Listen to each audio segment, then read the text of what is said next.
violence or no other kind of violence.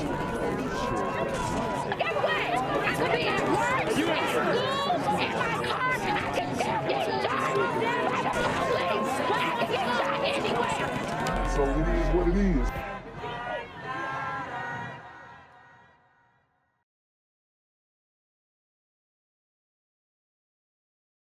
What's good, YouTube? It's the Black Gen Z Mindset. Make sure you go ahead and like, comment, share, subscribe. Let's get into the video. News after shots are fired at a shopping center in Miami Gardens. Police confirming to NBC6 a woman is now dead. Chopper 6 flying over the scene earlier today, and you can see a woman distraught and crying with police there. NBC6's Amanda Placencia is live in Miami Gardens. And Amanda, what do you know about what may have happened? Wow. So it's going down in Miami.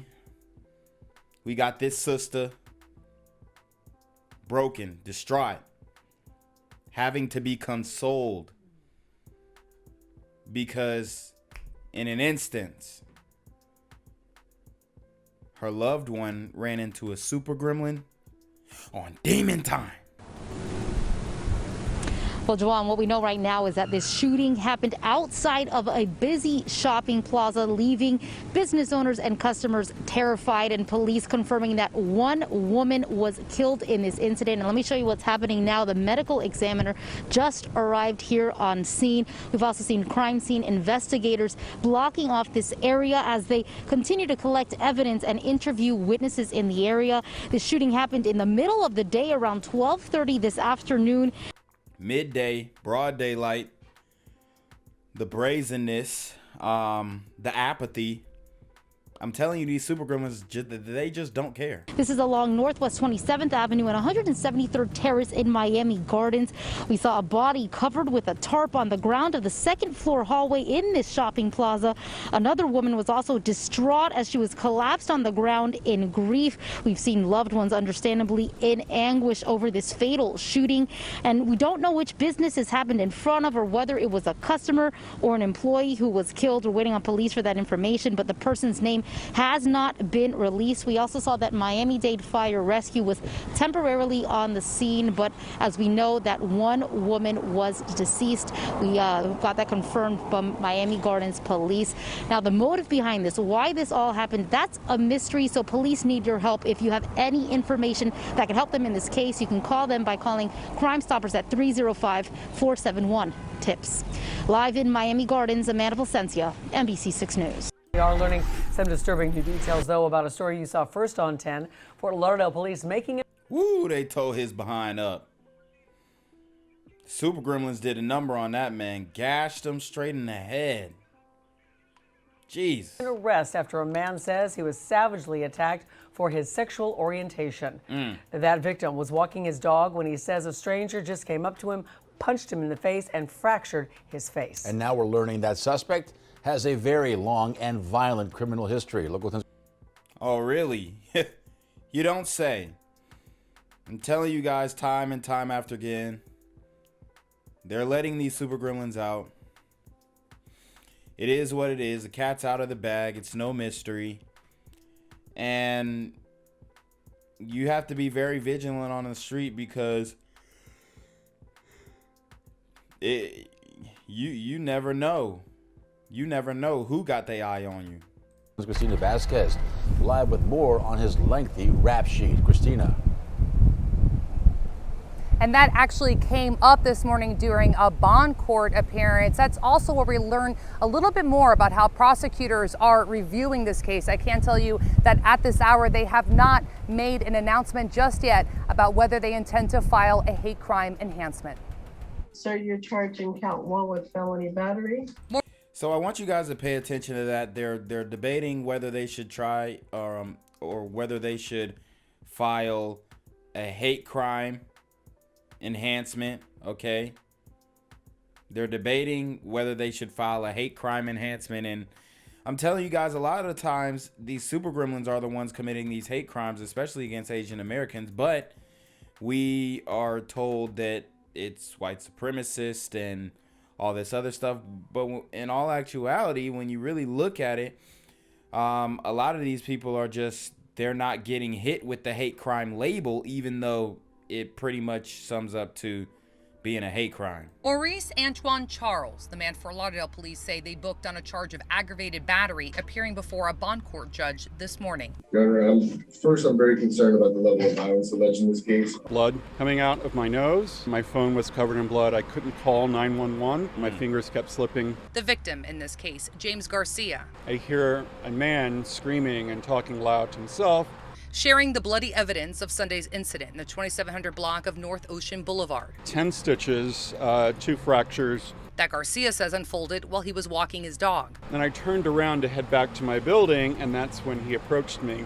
Recounting the harrowing moment and the question he said Charles directed at him before the violent attack.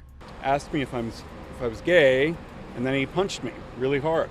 A review of Miami-Dade County court records shows Charles has a lengthy criminal history. Prior charges include battery on a law enforcement officer and a 2017 aggravated battery with a deadly weapon conviction. He was sentenced to 4 years and 1 month in state prison. He was just released from state prison December 14th of last year. The Broward State Attorney's Office tells me prosecutors are reviewing the arrest and all available evidence. There is an ongoing investigation with this matter to determine if there will be a hate crime enhancement filed. Attacks like this are traumatic, and the scars that I have today will heal, but the scars that I have, mentally, something that I'll have to work through for some time.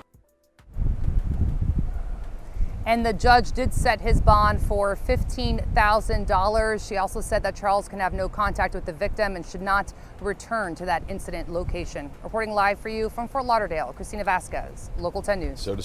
I'm here on the corner of MLK and Medgar Evers, and it's a very tranquil scene compared to just a couple hours ago where a drive-by shooting just took place. Excuse me. I'm getting live updates as we speak. I've just been updated to the amount of casualties from this drive-by shooting, and I'm getting reports that 2 people were actually declared deceased and 27 others were shot and injured but are in stable condition. And although we must pray for the families of the fallen, we must also praise God for the aim of the super gremlin.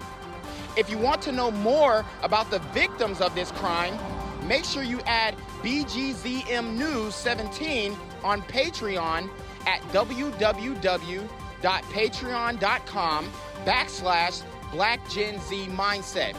Also, don't forget to like the video, share the video, subscribe to the YouTube channel, and comment on the video to continue the discussion on how we can find solutions to all this gun violence in the streets. For more hard-hitting news coverage from the community, by the community, I'm Janquavius Jackson, here live, reporting from Atlanta, Georgia, BGZM News 17. And cut. All right, dog. Let's get the out of here before these niggas come back. Whoa. Yo! Whoa. Ain't that nigga J? Nah, that ain't me. That ain't me. He just went live That with ain't that me. funky ass suit That's on. that nigga. That's not me. Hey, get that nigga. Janquavius Jackson, here live, reporting from Atlanta, Georgia. Pray for me. Rapper Pooh Shiesty is facing prison time after pleading guilty to a gun charge in Miami federal court. The case. Wow, so we got Pooh Shiesty finally getting his sentence. Okay. Pooh Shiesty finally getting his sentence. And it's about time.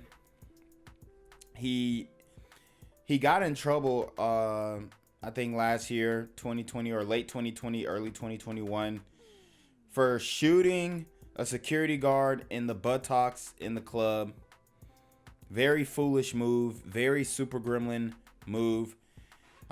He also made the quote-unquote Pooh Shiesty mask famous. And it's done a lot of damage out here in these streets, as you guys can see if you have watched my channel. So he basically was facing 8 years. He ended up getting sentenced to 5 years and 3 months, which pretty much isn't bad. I'm honestly surprised that he wasn't able to get the charges dropped or reduced. But I'm glad that they actually took this somewhat seriously. And hopefully he sits down and understands that the way he was moving was reckless and comes back a changed man and tries to show these other young super gremlins that the way that he was going, the trajectory he was going on, was not the right move. You know, he was arrested as well for robbing a guy for his shoes, and he's supposed to be a millionaire, or he's supposed to have racks at least, but you over here robbing somebody. So the whole thing doesn't make sense. Just like the ASAP Rocky shooting at somebody when he's a millionaire.